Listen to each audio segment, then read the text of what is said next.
पेशे से कुम्हार था। रामगढ़ नाम के छोटे से गांव में रहा करता। मिट्टी के सुंदर बर्तन जैसे कि घड़े, मटके, प्लेट और ग्लास बना के बेचा करता। घर की आर्थिक स्थिति बेहद खराब थी। घर में एक बूढ़ी बीमार माँ और बहन थी।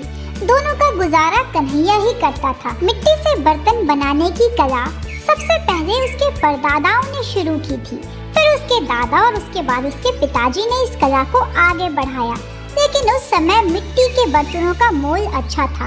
आज के समय में जब कन्हैया मिट्टी के बर्तन बनाता, मिट्टी के बर्तनों को खरीदना और उनका इस्तेमाल करना लगभग लुप्त सा हो गया था, क्योंकि बड़े बड़े ढाबाओं, अच्छे बड़े होटल में भी लोग डिस्पोजेबल ग्लास इस्तेमाल करते।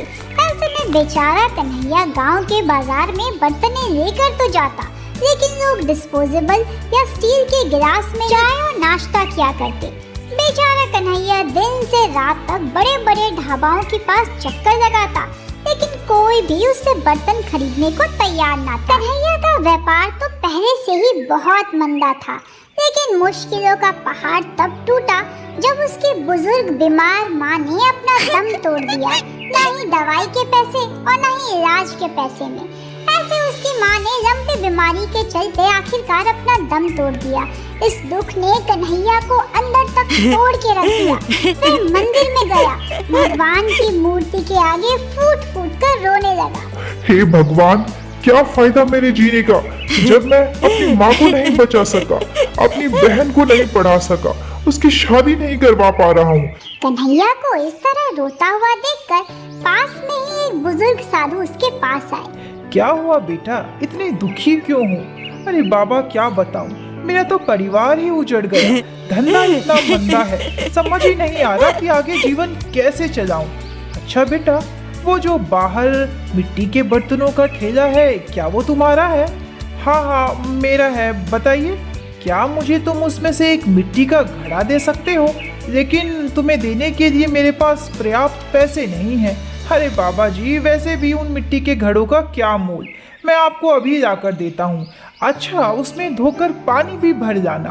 कन्हैया ने उस बुजुर्ग की बात को मानकर मिट्टी का एक बड़ा सा घड़ा अपने ठेले से उठाया। पास के ही समुद्र में जाकर उसने पूरा मटका भर के पानी भरा और उस पुरोहित को दे दिया। अरे वाह, पानी तो तुम भर के आ गए हो, पर क्या मेरे साथ पूजा करोगे? पूजा?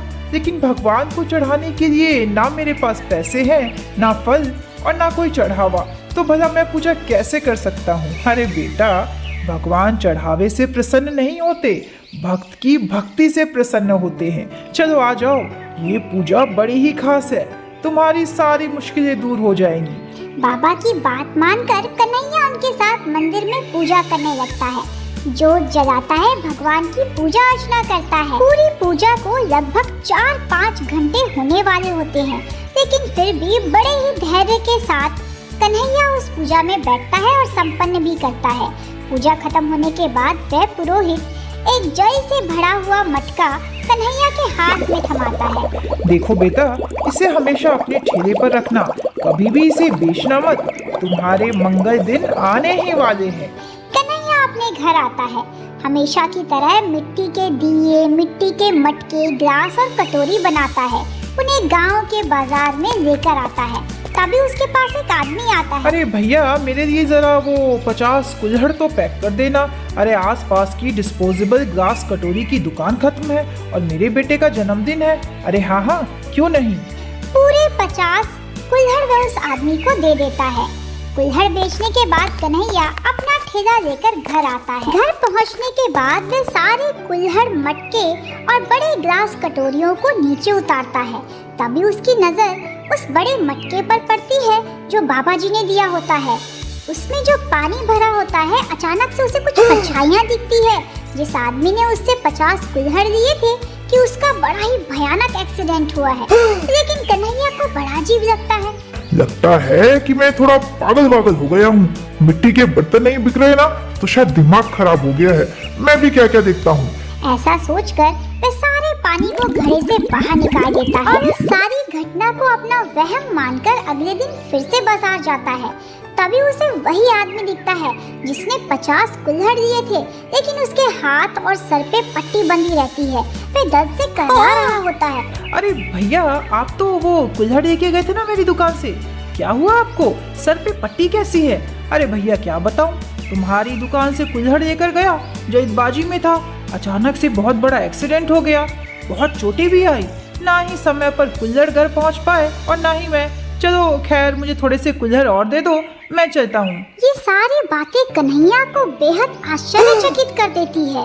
वह अपने कुल्हड़ों की तरफ नजर डालता है। हे भगवान, इसका मतलब जो मैंने देखा वो सब सच था। इसका मतलब जो उस दिन मुझे साधु मिले थे वे सच कह रहे थे। मेरी किस्मत की काया पलटने वाली है। कि उतनी देर में ही पास के ढाबे से कुर्रम चाचा आ जाते हैं। अरे बेटा, मुझे वो थोड़े मिट्टी के वो कुल्हड़ दे दो चाय नाश्ता के लिए। पर आप तो डिस्पोजेबल प्लेट यूज करते हैं। अरे हाँ बेटा, वो क्या है ना, ठंड का समय आ गया है, ग्राहक थोड़े ज़्यादा आते हैं और उन ग्राहकों ने ना मुझसे कुल्हड़ की मांग की है। अब ग्राहक तो भगवान होते हैं बेटा, लेकिन चाचा अभी मेरे पास जो आप कह रहे हैं 500 कुल्हड़ उतने तो नहीं है। मुझे थोड़ा समय दीजिए, मैं घर से बना कर ले आऊँगा। फिलहाल मेरे पास जो है वो मैं आपको दे देता हूँ। ठीक है बेटा, लेकिन कल ले आना, पैसे मैं तुम्हें कल ही दे दूंगा। अरे क्या चाचा, आप ही कैसी बात करते हैं, मैं आपको इतने सालों से जानता हूँ। ये लीजिए फिलहाल 100 कुल्हड़, बाकी के 400 कल लेकर आऊंगा। अपने कुल्हड़ बेचने के बाद बड़ी ही सोच में पड़ जाता है कन्हैया।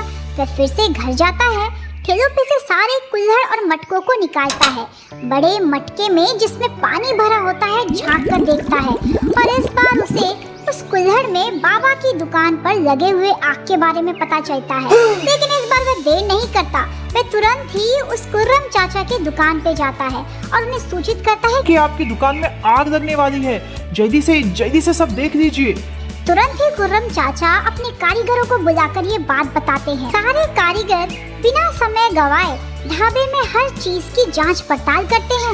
उन्हें पता चलता है कि गैस के सिलेंडर तो खुले ही रह गए थे। वे जल्दी से सारे गैस सिलेंडर को बंद करते हैं और इस तरह बहुत बड़ा नुकसान होने से कुर्रम चाचा बच जाते हैं। उन्हें ये सब कुछ समझ नहीं आता। बेटा, तुम्हें ये सब कुछ कैसे पता चला? बस बाबा, पता नहीं, अंदर से एक शंका आई तो मैंने आपको बता दिया। अरे वाह बेटा, तुमने तो बहुत ही भारी नुकसान होने से बचा दिया।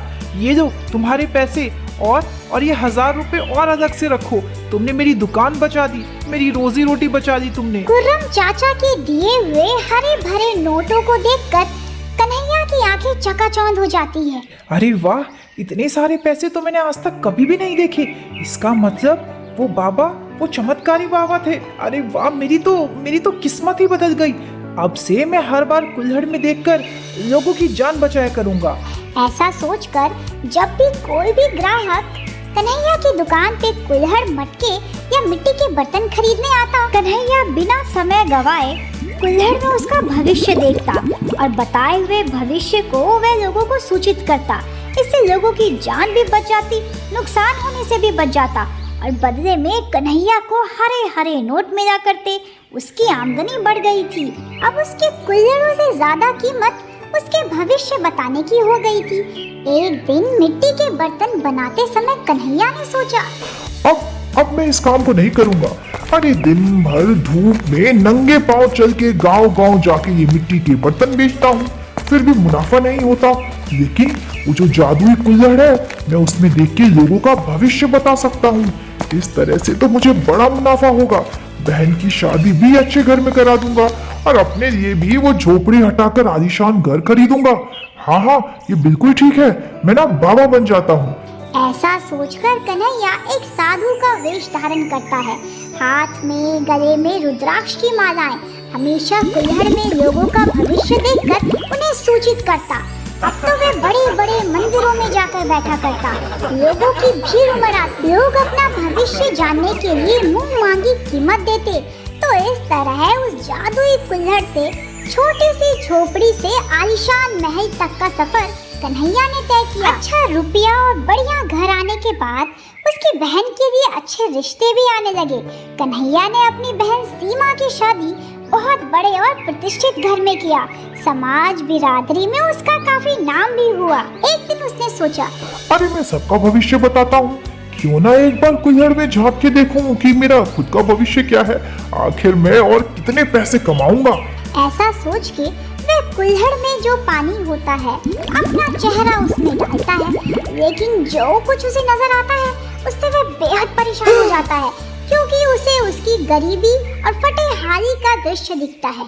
अरे ये क्या, लोग मुझे भगवान मानते हैं। मैं सबका भविष्य देखता हूँ और इस कुल्हड़ की ये औकात कि ये मुझे फटेहाल और गरीब दिखा रहा है। कन्हैया को अपने ओहदे पर बहुत घमंड हो गया था।